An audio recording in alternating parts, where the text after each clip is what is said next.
What's going on, everybody, and welcome back to another episode of Bama After Dark. I'm your host, Jake Thomas, and I'm about 3-4 minutes late. Been a little struggle today getting home and had some stuff to take care of when I got here, and just running a little behind. But I'm not going to keep you too long. The biggest thing is big talk this week, Thursday, Saturday, in October. Big matchup down in Tuscaloosa as Tennessee rolls into town against the Alabama Crimson Tide. First off, before we start talk about that, thank you for joining. Please like, share, and subscribe this channel and help me, continue gaining followers and hopefully, eventually, once I get my schedule fixed and I can be here either every Tuesday or every Wednesday night. Right now, it's looking like Wednesday night's going to be the best time for me to go. I know our boys, Biscuits and SEC, likes to go at 6. They go live at 6, so I'm going to try to bring them in each and every week. So I'll probably have a 20-minute show, 25-minute show, let you guys get over there with them. But thank you all for the support. And Thursday in October, big matchup. And I want to talk about, lead up a little bit to this past Saturday. And I wasn't here to talk about Vandy either. But one thing that I've talked about and we've talked about, and I feel like this defense, for whatever reason, they go out their first series and they just get out of position. They have a big, give up a big play and they can't settle in. Once that first possession and first series gets out of the way, they settle in and they're darn near unstoppable. So the adjustments that this team makes at halftime, especially defensively, I think it needs to be addressed. It's incredible. If you look back the last 3 games, Missouri did score 14 second half points, but the offense gave them great field position on that fumble start to come out of the half around the 20-25 yard line, which is pretty much an automatic touchdown. If you give them great field position, you pull the momentum back. So I'm not going to, blame that on the defense.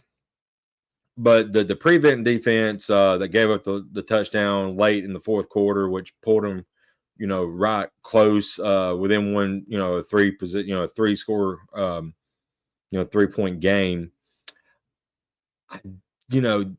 That's really the only blemish that this defense had outside of that first series.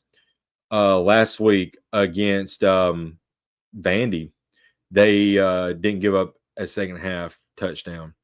And they shut down Diego Pavia in the second half. And then, of course, Georgia only had 17 or 7 points in the second half. So this defense, as the game goes, gets a lot more physical and a lot better. It starts playing within itself. And one thing that I've noticed is it seems like our linebacking core is finally putting it all together. Nakai Greenhill had a huge game the other day, Missouri. Finally starting to play like I imagined him to be and be a great inside linebacker for us. Deontay Lawson, Justin Jefferson, both of them are starting to play really, really well. And I think Yanzea Pierre is doing a great job in his role now since Quay Rusau is hurt.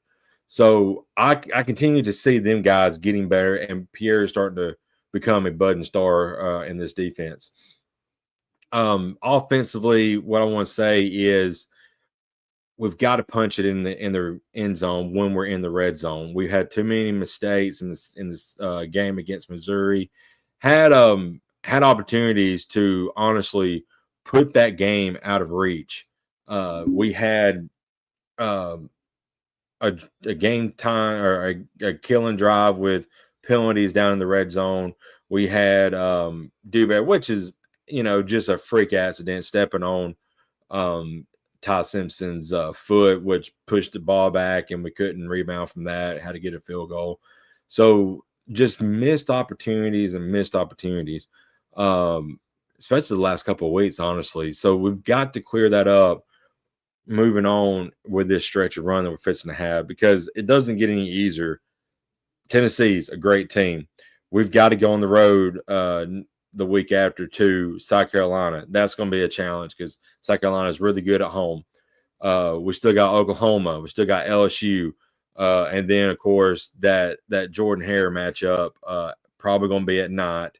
And we just saw what Auburn is capable of at home at night against what they did against Georgia. Now, we can talk about the refs and all that, but they have the potential to put it all together, and they can upset Alabama if we're not playing our A game.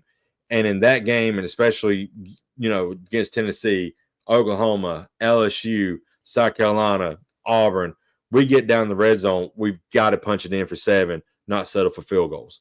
So I want to see that cleaned up and addressed, moving forward, because within the 20s, Alabama can move the ball, and they set the tone and hold the time of possession clock.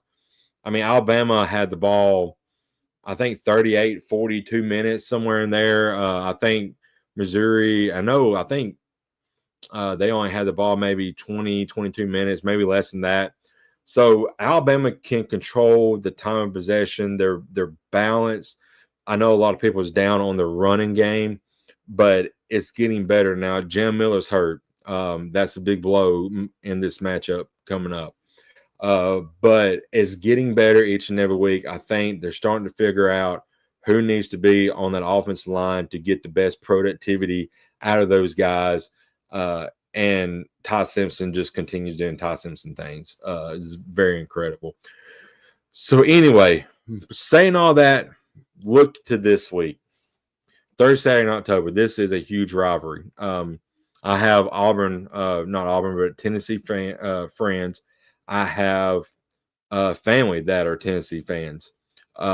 So, there's a lot of back and forth, but it's all in good, clean fun. But I will say this.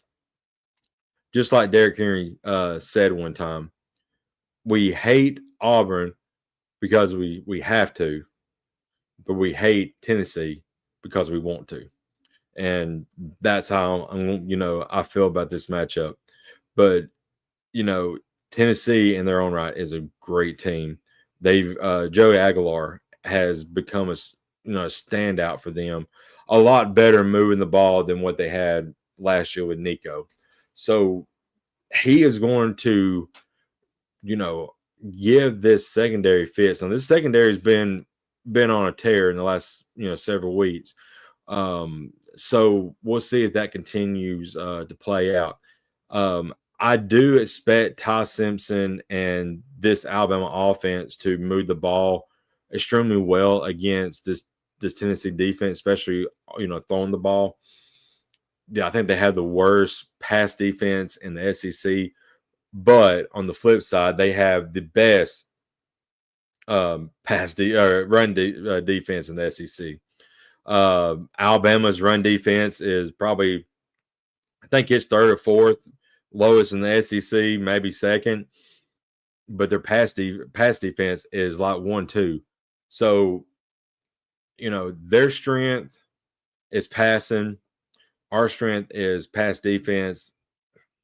So, which one is going to give and at the end of the game? And I really think if this defense, I don't fully expect, them to hold Tennessee to, 17 points. It's going to be, it's going to be a shootout, I do believe. But I think the spread was like 7.5. But at home, I think Alabama can win and cover. I'm expecting like a 10, 12, 13-point game. Tennessee's too talented to blow them out, even at home. But I think Ty Simpson is going to have a really big game here. keep an eye out for Lottie Brooks. Lottie Brooks is coming to his own. He's a true freshman. That kid is outstanding. He's amazing.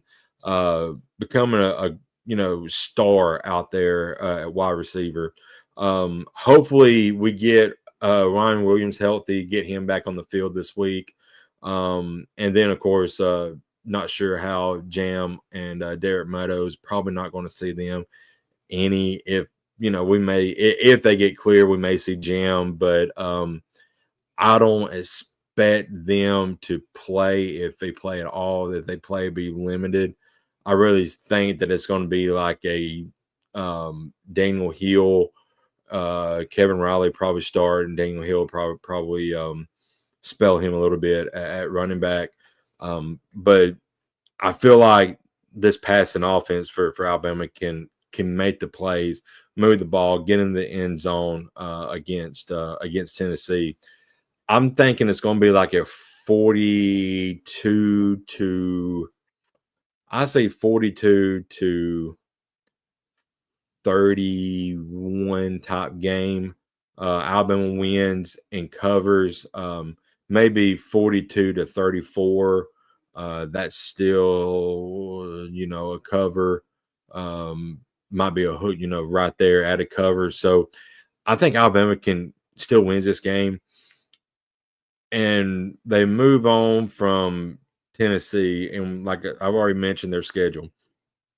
You look at what they have left. They get past Tennessee. They got at South Carolina, LSU, Oklahoma, both at home, Illinois, Eastern Illinois at home, and then Jordan Hare. If Alabama can escape with one loss in these last 6 games, looking at 10-2 on the year, I think they are solidly in the playoffs. I don't know if they'll be able to play for the SEC championship game, because I think Ole Miss right now and A&M are both still undefeated in the SEC as well. And we don't play each other. So the tiebreakers can get kind of weird on how that plays out. But I think a 10-2 record at the end of the year, they will be in the playoffs. And anything can happen once you get in the playoffs. So, some of the matchups, let me talk some of the matchups. I want to see what this offensive line does with this pass rush.